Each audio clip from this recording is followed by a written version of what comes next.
Looks like Amy Winehouse isn't the Wonder Woman we thought she was. Hey everyone, I'm Johanna Rienzo. Amy's not able to perform this month. Maybe insiders have finally convinced her she needs to take care of something else first. I never wanted to do a remake. I didn't want to do it again. But she sort of put me on the road to everything I've got. Lynda Carter may have found fame as Wonder Woman, but before saving the world, her passion was singing, a craft she's returned to since hanging up her golden lasso. Music was a big part of my life. And since 2 years ago when I did the musical Chicago in London, sort of got bitten by that bug again.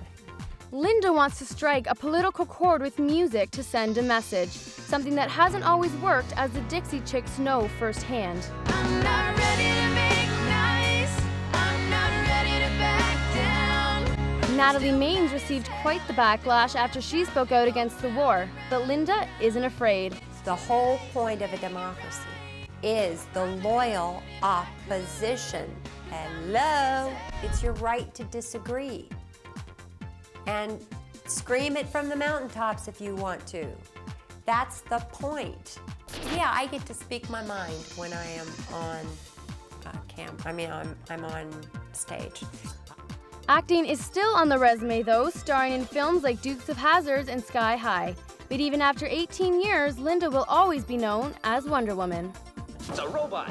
I had to come to terms with that a lot of years ago, right when it first came out. I'm either going to embarrass myself and other people, or I am going to say, you know, I like her too.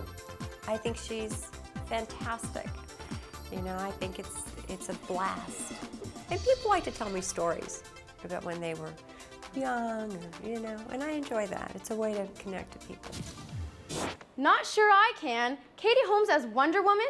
Wonder how the original one would feel about that. Well, we do know that Lynda Carter doesn't want to reprise the role. Keira Knightley is one of my favorites. She is so cool. She's so fun to meet. I met her on the red carpet at the Golden Globes a couple of years ago when she was wearing that incredible strapless Valentino dress. Keira definitely made a lasting impression, and now she's the cover girl for Flair magazine's bold new issue. We wanted someone who was young, independent, strong-minded, confident, and Keira Knightley, we couldn't think of anybody who would be better. And so we were really lucky to get her and went to London to photograph her, and she was great. And it shows.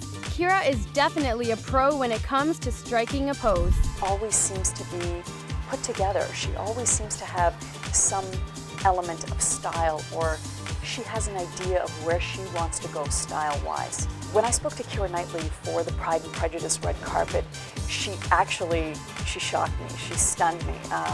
She showed up and she had this great caramelly blondish hair, and it was up in the back but sort of down and flowing in these big curls, and she looked fantastic. Keira tends to experiment a bit with her makeup, and she's careful about the overall look and feel, but she never goes too fussy. You know, the time when she wore that incredible Vera Wang to the Oscars, it was this huge, massive dress. Well, her hair was half up, half down. Her makeup was much more casual, and it really worked. She can turn up the glamour. She can afford to turn up the glamour. And she happened to choose that eggplanty dress with all the jewels in it around her neck, which was an amazing contrast, I think, against her skin. Also very, very dramatic. She goes for that dramatic effect, and it works for her. Keira also has this milky kind of skin that she likes to sort of play down, except for the eyes. She shows up with these dramatic eyes, which I absolutely love, and I think she can totally get away with that. She has fun. You know, you can see her in super sexy Gucci, then she goes full-on Hollywood glam, and she owns it.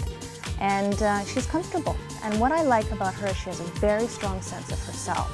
She has stylists, but it's not like she's waiting for someone to tell her what to wear. She's like, I want that, that, and that.